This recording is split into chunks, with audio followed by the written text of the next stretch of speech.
Welcome to love talkies feel my love episode 106. నీ వెనుక ఉన్న వ్యక్తి ఎవరో వాళ్ళకి కాల్ చేయమని రుద్ర చెప్పడంతో వాళ్ళకి కాల్ చేసి హలో అన్నాడు వరుణ్. అవతలి వైపు ఫోన్ లిఫ్ట్ చేసిన వ్యక్తి, హలో, ఎక్కడ చచ్చావు? నిన్నటి నుంచి ఒక్క ఫోన్ కూడా లేదు. ఆ పోలీసులు సహస్రను దియాను నీకు అప్పగించారా లేదా అని అడిగారు అవతలి వ్యక్తి.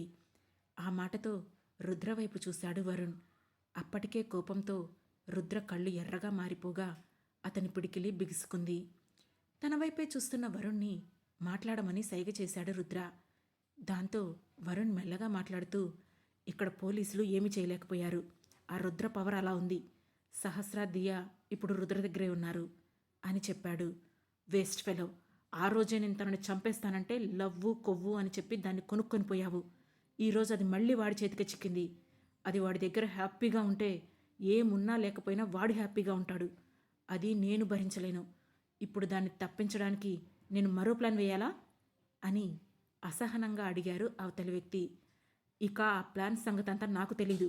నేను నీకు డబ్బులిచ్చాను, సహస్రాన్ని కొనుక్కున్నాను. ఆ తర్వాత తనను నా దగ్గర ఉంచుకున్నాను. ఇప్పుడు కావాలంటే ఉంచుకుంటాను, లేదంటే వదిలేస్తాను. అది పూర్తిగా నా ఇష్టం. ఇక నువ్వు నాకెప్పుడు కాల్ చేయకు. అది చెప్పడానికే నీకు కాల్ చేశాను అని చెప్పి ఫోన్ కట్ చేయాలని చూశాడు వరుణ్. కానీ అతను కట్ చేయకముందే హలో హలో హలో, ఏంటి అలా మాట్లాడుతున్నావు? అంటే నువ్వు రుద్రకు దొరికిపోయావా అని అనుమానంగా అడిగారు అవతలి వ్యక్తి. ఆ మాటతో వరుణ్ ఇంకేం మాట్లాడకుండా ఫోన్ కట్ చేశాడు. అప్పుడు రుద్ర వరుణ్ వైపు చూసి, ఈ టోటల్ సినారియోలో నువ్వు చిన్న చిన్న తప్పులు చేసినప్పటికీ నా కూతురికి సహస్రకి సరైన టైంలో షెల్టర్ ఇచ్చావు. వాళ్ళ విషయంలో నువ్వు ఇంకా అడ్వాన్స్ అవ్వలేదు. నువ్వే కనుక సపోర్ట్ చేసి ఉండకపోతే వాళ్ళ పరిస్థితి మరోలా ఉండేది. బహుశా వాళ్ళు ఈ భూమి మీదనే లేకపోయి ఉండేవాళ్ళు. అందుకే ఆ కృతజ్ఞతగానే నేను నిన్ను ఈరోజు వదిలేస్తున్నాను. ఇక్కడి నుంచి బయటికి వెళ్ళాక ఇంకా ఎలాంటి పిచ్చి వేషాలు వేయకు అని వార్నింగ్ టోన్లో అన్నాడు రుద్ర.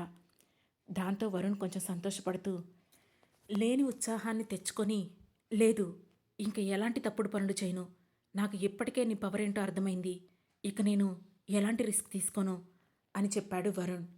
ఆ మాటతో గుడ్, ఇంతకీ నువ్వు సహస్రాన్ని వాళ్ళ దగ్గర నుంచి కొనుక్కోవడానికి ఎంత అమౌంట్ పే చేశావు అని అడిగాడు రుద్ర. దాంతో తను వాళ్లకు ఏమేమి ప్రాపర్టీస్ ఇచ్చాడో ఆ లిస్ట్ మొత్తం చెప్పాడు వరుణ్. సరే, అవన్నీ నీకు మళ్ళీ చెందేలా చేస్తాను అని చెప్పిన రుద్ర డోర్ ఓపెన్ చేసి, కవిత ఆంటీ, భోజనం తీసుకురండి అని చెప్పాడు. ఆ తర్వాత వరుణ్ వైపు చూసి, హాల్లో వాష్రూమ్ ఉంది, వెళ్ళి ఫ్రెష్ అయ్యాపో అని చెప్పాడు. వరుణ్ మెల్లగా లేచి గోడలు పట్టుకుంటూ హాల్లోకి వచ్చాడు. హాల్లో దియా ఏవో బొమ్మలతో ఆడుకుంటూ ఉంటే అతని కోసం భోజనం ప్లేట్ రెడీ చేస్తోంది కవిత. అతను సహస్ర కోసం చూశాడు, కానీ ఆమె ఎక్కడా కనిపించలేదు. అతను వెళ్ళి మెల్లగా ఫ్రెష్ అయి వచ్చేసరికి కవిత అతని భోజనం ప్లేట్ వడ్డించింది. అక్కడే ఉన్న చైర్లో కూర్చొని తిన్నాడు వరుణ్. ఆ తర్వాత అతను కాస్త రిలాక్స్ అవుతుంటే ఒక డాక్టర్ని పిలిపించాడు రుద్ర. ఆ డాక్టర్ వరుణ్కి ట్రీట్మెంట్ చేసి, పై దెబ్బలే తగిలాయి, నో డేంజర్ అని చెప్పి పెయిన్ కిల్లర్స్ ఇచ్చాడు. ఆ తర్వాత వరుణ్ని వదిలేశాడు రుద్ర. ఇక అక్కడి నుంచి బయటపడిన వరుణ్, బ్రతికిపోయాను బాబోయ్ అనుకుంటూ తన దారిని తాను వెళ్ళిపోయాడు. మరోవైపు చంద్రని బయటికి తీసుకురావడానికి తన ప్రయత్నం తాను చేస్తున్నాడు విరాజ్. కన్నతల్లే అతను నీ తండ్రి కాదు అని చెప్పినప్పటికీ చిన్నప్పటి నుంచి గారాబంగా పెంచిన అతన్ని విరాజ్ అలా వదిలేయలేకపోయాడు. ఇదలా ఉండగా మరొక 2 రోజుల్లో సురభి ఫారెన్ వెళ్లబోతూ ఉండడంతో ఆమెతో టైం స్పెండ్ చేయడానికి ఆ ఇంటికి వచ్చాడు వీరేంద్ర. ఆ రోజు మౌనిత కూడా ఇంటి దగ్గరే ఉండడంతో ఇంటికి వచ్చిన వీరేంద్రను చూసి హ్యాపీగా ఫీల్ అయిన ఆమె, ఏంట్రా వీరు, నీ మరదలు ఫారెన్ వెళ్తుందని సెండ్ ఆఫ్ ఇవ్వడానికి వచ్చావా అని నవ్వుతూ అడిగింది. అవునత్తా అని అన్నాడు వీరేంద్ర. అప్పుడే సురభి విరాజ్ ఇద్దరూ ఏదో మాట్లాడుకుంటూ హాల్లోకి వచ్చారు. వాళ్ళని చూసిన వీరేంద్ర హాయ్ అని ఇద్దరిని పలకరించాడు. సురభి హాయ్ బావా అని అంది. కానీ విరాజ్ మాత్రం ఏమీ మాట్లాడలేదు. దాంతో మళ్ళీ ప్రత్యేకంగా హాయ్ విరాజ్ అని పళ్ళు నూరుతూనే అన్నాడు వీరేంద్ర. హాయ్ బావా అంటూ అతని ఎదురుగా కూర్చున్నాడు విరాజ్. వీడికి ఈగో మామూలుగా లేదు. వీడి అక్కని పెళ్లి చేసుకున్న తర్వాత చెప్తాను వీడి సంగతి అని మనసులోనే అనుకున్నాడు వీరేంద్ర. అవును వీరు, ఏదో ఇంపార్టెంట్ విషయం మాట్లాడాలన్నావు, ఏంటది అని అడిగింది మౌనిత. ఆ మాటతో ఓరగా విరాజ్ వైపు చూస్తూ, మావయ్యను విడిపించడానికి ఎవరో ట్రై చేస్తున్నారని టాక్ వచ్చింది అత్తయ్య అని చెప్పాడు వీరేంద్ర. ఆ మాట వినగానే విరాజ్ సురభి ఒకరి ముఖం ఒకరు చూసుకున్నారు. ఎప్పుడైతే విరాజ్ సురభి వైపు చూశాడో ఆ విషయం సురభికి కూడా తెలుసని అర్థం చేసుకున్న వీరేంద్రకు కోపం వచ్చింది. అప్పుడు మౌనిత, నాకు తెలిసి ఆయనకంటూ ఎవరూ లేరు, అలాంటిది అతన్ని బయటికి తీసుకురావడానికి ట్రై చేసేవాళ్ళు ఎవరున్నారు, ఎవరూ లేరే అని అంది మౌనిత. అవునత్తా, అతనికంటూ ఎవరు లేరు, కానీ ఎవరో తప్పకుండా ట్రై చేస్తున్నారు, బట్ అదెవరో తెలియడం లేదు అని అన్నాడు వీరేంద్ర. అయినా చంద్ర బయటికి రావాలంటే ఖచ్చితంగా ఆయన మొదటి భార్య, ఆమె కూతురు కూడా రావాలి, బట్ వాళ్ళు ఈ భూమి మీదే లేరు కదా అని అంది మౌనిత. అదే పొరపాటు అత్తయ్య, వాళ్ళు బ్రతికే ఉన్నారు, ఆ విషయం ఇంకా నీకు తెలియదనుకుంటా అని అన్నాడు వీరేంద్ర. అది విని ఒక్కసారిగా ఆశ్చర్యపోతూ, ఏంటి వాళ్ళు బ్రతికే ఉన్నారా, ఆ విషయం నీకెలా తెలుసు వీరు అని ఆశ్చర్యంగా అడిగింది మౌనిత. నేను చేసిన ఇన్వెస్టిగేషన్లో నాకు ఈ విషయం ఎప్పుడో తెలుసత్తా, కానీ వెళ్ళిపోయిన వాళ్ళని మళ్ళీ వెనక్కి రప్పించడం ఎందుకని నేను కూడా ఆ విషయం గురించి పెద్దగా డిస్కషన్ పెట్టలేదు అని అన్నాడు వీరేంద్ర. అంటే నిజంగానే వాళ్ళు బ్రతుకున్నారా? అయితే ఇప్పుడు వాళ్ళని తీసుకొస్తే ఆ చంద్రకి శిక్ష పడదు కదా, అతను గనక బయటికి వస్తే మనల్ని ఎవరిని వదిలిపెట్టడు అని కొంచెం భయంగా అంది మౌనిత. ఆ మాట వింటూనే, అసలు ఆయన్ని లోపలికి పంపించాల్సిన అవసరం నీకేమొచ్చింది మమ్మీ అని అడిగాడు విరాజ్. నీకు తెలియదు విరాజ్, చంద్ర బయట ఉంటే ఇక మన జీవితాల్లో ఎప్పుడూ ఏదో ఒక తుఫానులు ఉంటూనే ఉంటాయి, ప్రశాంతత అనేది ఉండదు, నీకు ఆ విషయం అర్థం కావడం లేదు అని అంది మౌనిత. ఎవరి లైఫ్లు ఎలా ఉంటాయి మమ్మీ, డాడీ ఉంటే మహా అయితే అక్కకి వీరేంద్ర బావకి పెళ్లి జరగకపోయి ఉండేదేమో, ఇప్పుడు కూడా జరగలేదు కదా, ఇక పాలిటిక్స్లో డాడీతో పాటు నేనుండేవాణ్ణి, కానీ దానికి కూడా నువ్వు అడ్డుపడి కేవలం నీ మేనల్లుడి కోసం నువ్వు ఆయన జైలుకు పంపించి పార్టీ పగ్గాలు పదవి అన్నీ సొంతం చేసుకున్నావు అని అన్నాడు విరాజ్. తన కొడుకు తనకు వ్యతిరేకంగా మాట్లాడడం మొదలుపెట్టగానే మౌనితకు అసహనంగా అనిపించింది. దాంతో చిరాకు పడుతూ, అసలు ఆయన ఎవర్రా, ఆయనకి ఎందుకు మన ఫ్యామిలీకి చెందిన ఈ పొజిషన్ ఇవ్వాలి, అతనికి ఈ పవర్ పాలిటిక్స్పై ఎలాంటి అర్హత లేదు, అందుకే ఆయన్ని పక్కకు తప్పించాను చిరాగ్గానే చెప్పింది మౌనిత. ఆ మాటలన్నీ వింటూ అప్పటి వరకు సైలెంట్గా వాళ్ళ డిస్కషన్ విన్న సురభి, చూడు మమ్మీ, నువ్వు మాకంటే చాలా పెద్దదానివి, ఎంతో జీవితాన్ని చూసావు, కానీ నీ లైఫ్లో తీసుకున్న ప్రతి డెసిషన్ తప్పుగానే తీసుకున్నావు, ఇప్పుడు డాడీని జైలుకు పంపించడంతో సహా అన్నీ తప్పుడు నిర్ణయాలే అని చెప్పింది. ఆ మాట విని మౌనితతో పాటు వీరేంద్ర కూడా ఆశ్చర్యపోయి చూశాడు. ఎప్పుడూ ఇలాంటి విషయాల్లో తన ఒపీనియన్ చెప్పని సురభి ఈరోజు తనను తప్పుపడుతుంటే ఎందుకో భరించలేకపోయింది మౌనిత. దాంతో ఆమె కళ్ళలో అప్రయత్నంగా నీళ్లు తిరిగాయి. అది గమనించిన వీరేంద్ర, నువ్వు కూడా అలా మాట్లాడుతున్నావేంటి సురభి, అత్తని ఇష్టం లేని మనిషితో ఇంకా ఎంతకాలం కలిసి బ్రతకమంటావు అని అడిగాడు వీరేంద్ర. ఆ మాటతో సురభి సైలెంట్ అయింది. కానీ విరాజ్ ఊరుకోలేదు. చూడండి బావా, మీరు మా ఫ్యామిలీకి చెందిన వ్యక్తే, అది కాదనను, కానీ ఇప్పుడు డిస్కషన్ అనేది నాకు మా అమ్మకి సురభికి మధ్య జరుగుతుంది, సో ప్లీజ్ నువ్వు మాట్లాడకుండా ఉంటేనే బాగుంటుంది అని కాస్త ఘాటుగానే చెప్పాడు విరాజ్. అతను అంతగా మాట్లాడతాడని ఎక్స్పెక్ట్ చేయని సురభి, మౌనిత ఇద్దరూ కొంచెం ఉలిక్కిపడి వీరేంద్ర ఎలా రియాక్ట్ అవుతాడోనని భయంగా అతని వైపు చూశారు. నిజానికి విరాజ్ మాటకి కోపం వచ్చినా కూడా ఆ సమయంలో కోపం చూపించకూడదని వెంటనే నవ్వుతూ ఫేస్ పెట్టి, చూడు విరాజ్, నువ్వు మీ అమ్మని క్వశ్చన్ చేస్తున్నావు, కాదని అన్ను, కానీ మీ అమ్మ నాకు మేనత్త అని మర్చిపోకు, తనకు అవసరమైతే తన పక్కన నేను ఖచ్చితంగా నిలబడతాను అని అన్నాడు వీరేంద్ర. ఆ మాటతో అసహనంగా మౌనిత వైపు చూసిన విరాజ్ విసుగ్గా అక్కడి నుంచి లేచి వెళ్ళిపోయాడు. దాంతో తల్లి వైపు వీరేంద్ర వైపు చూసిన సురభి కూడా విరాజ్ వెనకే వెళ్ళిపోయింది. వెళుతున్న వాళ్లను చూస్తూ, వీళ్ళేంట్రా ఇంత చేసినా నాదే తప్పంటున్నారు, పాముని కూరలు పీకి బయటికి పంపి వీళ్లకు ఏ హాని జరగకుండా చేయాలని నేను చూస్తుంటే నన్నే తప్పుపడుతున్నారే అని బాధగా అంది మౌనిత. వాళ్ళకిప్పుడు నీ వాల్యూ తెలియట్లేదులే అత్త. తెలిసిన రోజు ఖచ్చితంగా ఫీల్ అవుతారు. నువ్వేం బాధపడకు. నువ్వు ఏ డెసిషన్ తీసుకున్నా కరెక్ట్గానే ఉంటుంది అని చెప్పాడు వీరేంద్ర. ఆ మాటతో కాస్త రిలాక్స్ అయింది మౌనిత. మరోవైపు హాల్లో నుంచి వెళ్ళి తన రూమ్ బాల్కనీలో నుంచొని సిగరెట్ తీశాడు విరాజ్. దానిని వెలిగిస్తుండగా అప్పుడే అక్కడికి వెళ్ళిన సురభి ఆ సిగరెట్ తీసి బయటికి విసిరేసి, ఏంట్రా ఇది, నువ్వు కూడా ఎందుకంత కోపంగా వచ్చేశావు? మమ్మీ బాధపడుతుంది కదా అని అడిగింది సురభి. లేకపోతే ఏంటి సురభి, మన అమ్మతో కూడా మనకు మాట్లాడుకునే స్వతంత్రం లేదా అని విసుగ్గా అన్నాడు విరాజ్. తప్పదు విరాజ్, అతను అమ్మకి మేనలుడు. సో ఈ విషయంలో మనం అతన్ని కాదనలేం అని అంది సురభి. నువ్వు కూడా అలా మాట్లాడకు సురభి, నాకు కోపం వస్తుంది చిరాగ్గా అన్నాడు విరాజ్. సరే సరే కోపడకు విరాజ్. బావ చెప్పిన దాన్ని బట్టి, డాడీ చెప్పిన దాన్ని బట్టి ఆయన మొదటి భార్య బిడ్డ బ్రతికే ఉన్నారు. సో వాళ్ళ డీటెయిల్స్ మనకు తెలియాలి.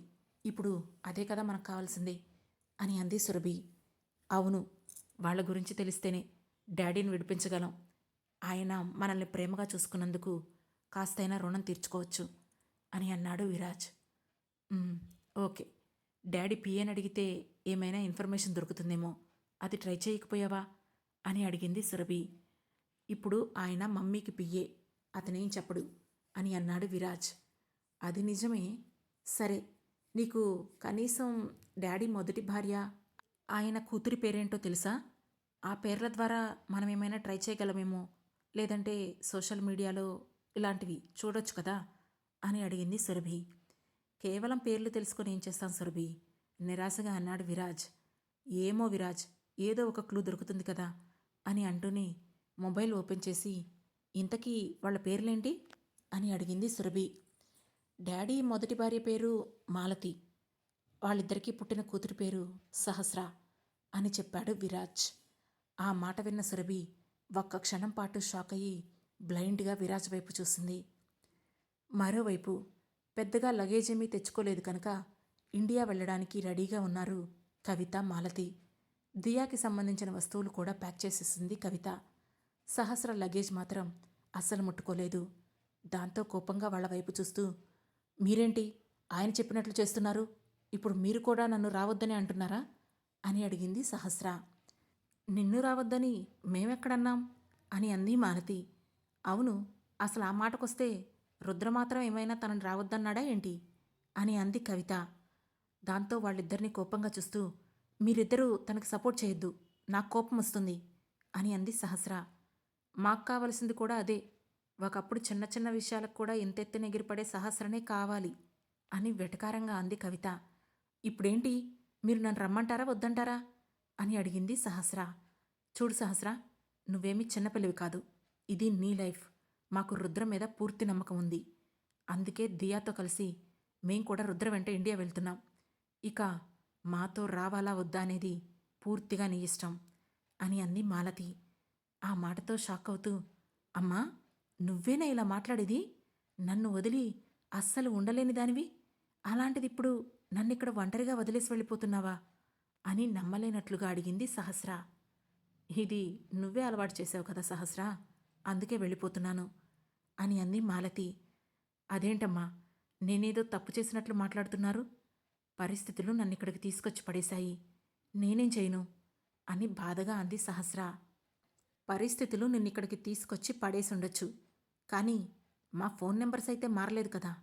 మాలో ఎవరో ఒక్కరికైనా సరే ఫోన్ చేసి నేను ఫలానా చోట సేఫ్గానే ఉన్నాను అని ఒక్క మాట చెప్పొచ్చు కదా సహస్ర. ఏ, ఆ మాట చెప్పడానికి కూడా మేం పనికిరాలేదా అని సూటిగా చూస్తూ అంది కవిత. అలా అని కాదు, నేను మిమ్మల్ని కాంటాక్ట్ అవ్వకపోవడానికి నా కారణాలు నాకున్నాయి అని అంది సహస్ర. కారణాలు ఏమైనా సరే మేమెంత బాధపడతామో నీకు తెలుసు. అయినా సహస్ర, ఇప్పుడు మన వెంట ఒక శక్తి ఉంది. ఆ శక్తిని నువ్వు నమ్మినట్లయితే ఇన్ని సంవత్సరాలు నీకు మాకు ఈ ఎడబాటు ఉండేది కాదు. ఇకపై మేం కానీ రుద్ర కానీ నీ వెంట పడం. రావాలనుకుంటే నువ్వే మాతో పాటు ఇండియా రా, లేదంటే ఇక్కడే ఏదో ఒక జాబ్ చేసుకుంటూ నీ లైఫ్ నువ్వు లీడ్ చెయ్యి అని చెప్పింది మాలతి. వాళ్ళ మాటలన్నీ వింటున్న సహస్ర వీళ్ళు నాకన్నా ఎక్కువగా రుద్రకే ప్రిఫరెన్స్ ఇస్తున్నారు. నాకిది అస్సలు నచ్చడం లేదు. వీళ్ళు నన్నిలా వదిలేస్తున్నారేంటి అని మనసులోనే తెగ గింజుకుంటూ ఉండిపోయింది. ఆ ఆలోచనల్లోనే ఎట్టి పరిస్థితుల్లోనూ తనను పిలవకపోతే వెళ్ళకూడదని ఫిక్స్ అయింది సహస్ర. ఆ డిస్కషన్ అంతా బయటికి వినిపిస్తున్నప్పటికీ రుద్ర పెద్దగా పట్టించుకోలేదు. సహస్రను పిలవాలని కానీ బ్రతిమాలాలని కానీ సహస్ర ఫీల్ అవుతుంది అనేది రుద్రకి క్లియర్గా అర్థమైంది. అందుకే ఇక ఆ విషయంలో ఎలాంటి డిస్కషన్ వద్దు అనుకున్నాడు. సైలెంట్గా ఉండిపోయాడు రుద్ర. ఆ రోజు అలాగే గడిచిపోయింది. మరుసటి రోజు లేచిన దగ్గర నుంచి రుద్ర చుట్టూనే తిరగడం మొదలుపెట్టింది సహస్ర. ఏదో ఒక టైంలో కనీసం వస్తావా రావా అని అయినా అడుగుతాడేమోనని చూసింది. కానీ రుద్ర మాత్రం ల్యాప్టాప్లో ఏదో వర్క్ చేసుకుంటూ ఫోన్ కాల్స్తో మధ్యాహ్నం వరకు బిజీగానే ఉన్నాడు. మధ్యాహ్నం టైంలో లంచ్ పూర్తవడంతో ఆంటీ మనం ఇక స్టార్ట్ అవుదామా అని అడిగాడు రుద్ర. ఓకే రుద్ర, మేము రెడీ అని అంటూనే మాలతి, కవిత దియాని తీసుకొని బయటికి వచ్చారు. సహస్ర అక్కడే నుంచొని ఉంది. ఆమె వైపు ఒక చూపు విసిరిన రుద్ర దియాను చేతుల్లోకి ఎత్తుకుంటూ నువ్వు వస్తావా ఇక్కడే ఉంటావా అని సహస్రను అడిగాడు.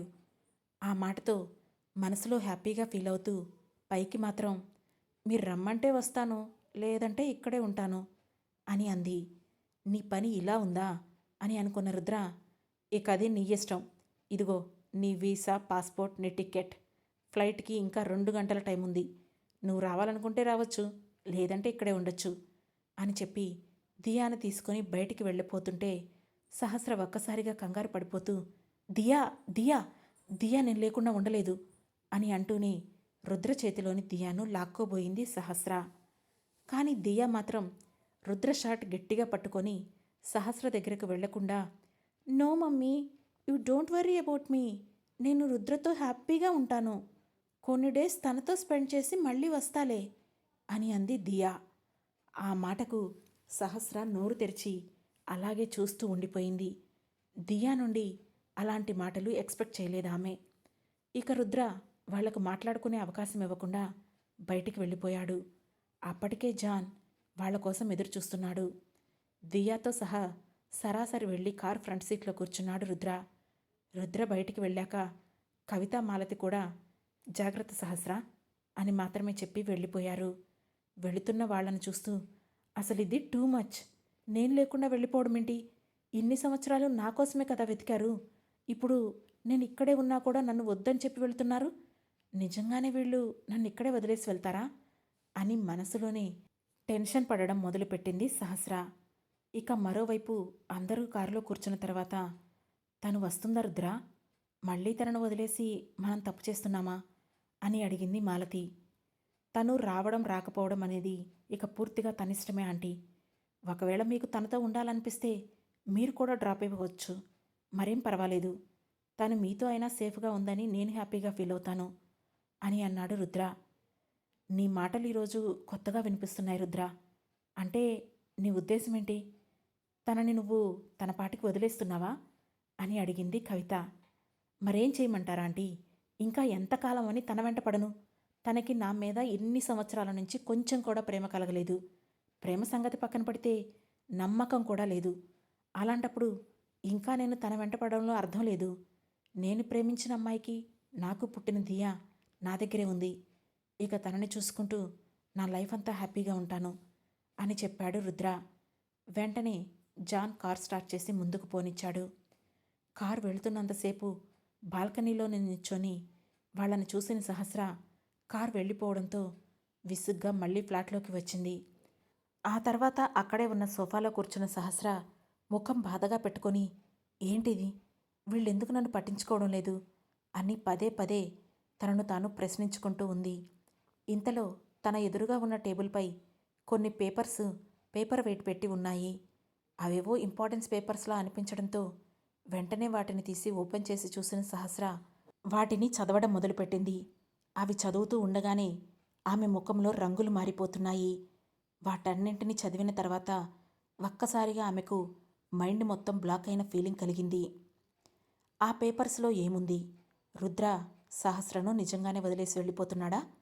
తెలుసుకోవాలంటే వెంటనే మా లవ్ టాకీస్ ఛానల్ను సబ్స్క్రైబ్ చేసుకుని ఫీల్ మై లవ్లోని నెక్స్ట్ ఎపిసోడ్ను వినండి. మా ఈ కథ మీకు నచ్చినట్లయితే లైక్ చేసి, షేర్ చేసి, కామెంట్ చేసి, అలాగే హై పాయింట్స్ కూడా ఇచ్చి మమ్మల్ని సపోర్ట్ చేయండి. Thank you.